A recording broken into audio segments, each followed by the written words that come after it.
Täna on nii ilus septembrikuu päev ja see veel väike Liivi kuldreneti õunapuistik tahab mulda saada, et siis juba mõne aasta pärast hakata mulle häid õunu andma.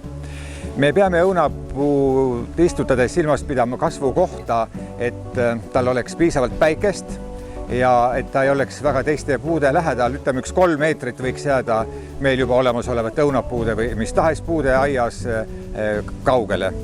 Ja auk peaks olema, mille ma olen juba siin ette valmistanud, 1,5 korda nii sügavam kui laiem sellest olemasolevast istiku juure vallist.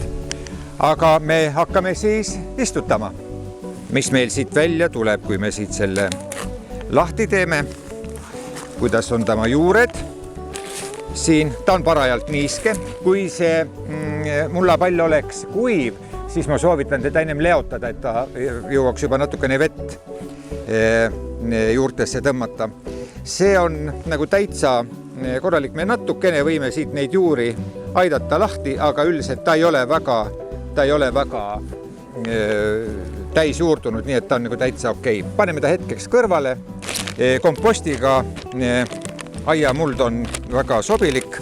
Lisaväetist sügisel panema ei pea, sest selles substraadis on juba kõik vajalikud asjad olemas. Nii, täidame augu ära. Olemasolevat mulda paneme segamini. Segame selle mulla, mis me siia panime, selle komposti mulla, olemasoleva mullaga ära ja siis paneme siia selle istiku. Ja siin jälgige niimoodi, et see juurekael oleks samal kõrgusel, kui ta oli potis. Ja siis me vajutame kinni, aga mitte väga tugevalt, et õhk pääseks juurteni.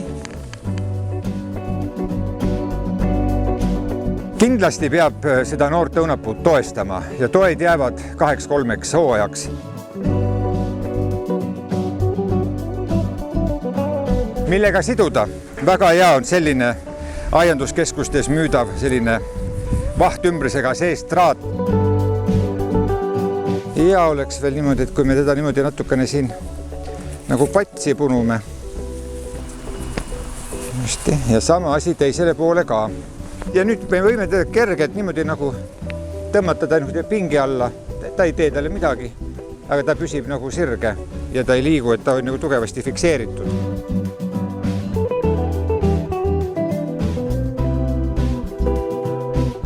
Meie kuldrenetike ongi istutatud ja teile ma soovin jõudu viljapuude istutamisel.